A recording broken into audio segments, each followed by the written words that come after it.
Avec plus de 40%, le chauffage et le refroidissement des bâtiments représentent une grande partie de la demande d'énergie en Suisse et est aussi responsable pour environ un tiers des émissions de CO2. Dans le cadre de la stratégie énergétique 2050 en Suisse et pour respecter les engagements de la Suisse dans l'accord de Paris, il est donc important de rendre les bâtiments plus efficaces et d'utiliser principalement des sources de chaleur renouvelables. Et on doit faire ça rapidement. Utiliser les pompes à chaleur est une manière très rapide et efficace pour réduire les émissions de CO2 dans le secteur des bâtiments. Dans notre recherche, nous nous intéressons aux potentiels énergétiques de ces pompes à chaleur des sources géothermiques. L'énergie géothermique utilise des pompes à chaleur. Actuellement, il y en a 100 000 en Suisse, parmi 350 000 pompes à chaleur de manière globale. Le développement est très important. Nous sommes un des pays où par habitant le nombre est plus élevé. Et à terme, l'ensemble de ces pompes à chaleur devrait atteindre 1 500 000 pompes à chaleur en 2050 dans le sens de la transition énergétique voulue par le Conseil fédéral. Alors le projet iEnergy qui a fait partie du programme de recherche nationale Big Data avait pour objectif d'étudier le potentiel de systèmes hybrides d'énergie renouvelable, c'est-à-dire des systèmes qui combinent deux types de production d'énergie, ou d'électricité sous forme de chaleur ou d'électricité.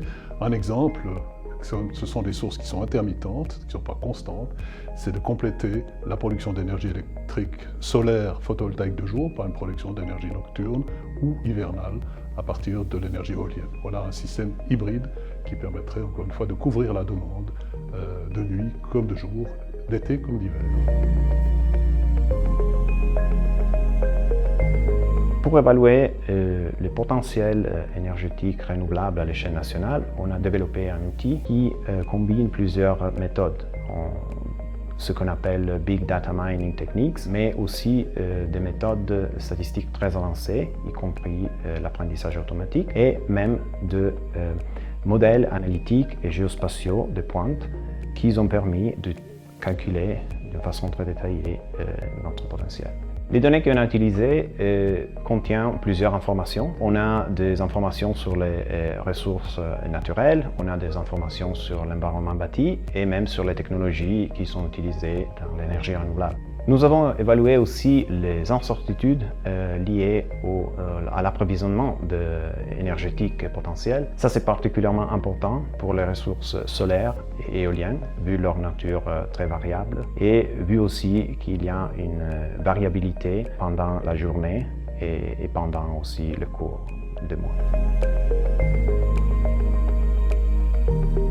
Dans notre recherche, nous avons pour la première fois quantifié la quantité d'énergie maximale qui pourrait être extraite à partir des pompes à chaleur géothermiques installées à grande échelle. À l'échelle nationale, nous avons trouvé que les pompes à chaleur géothermiques utilisées exclusivement pour le chauffage des bâtiments pourraient couvrir entre 30 et 70% des futurs besoins de pompes à chaleur selon les différentes restrictions cantonales.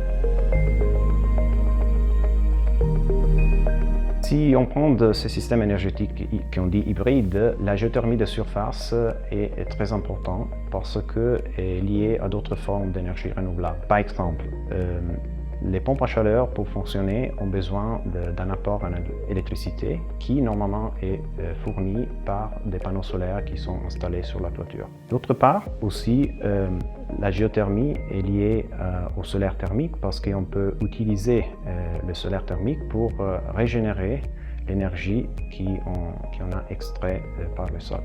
Grâce à la régénération saisonnière, on a calculé qu'on peut augmenter le potentiel géothermie de surface de plus de 50%.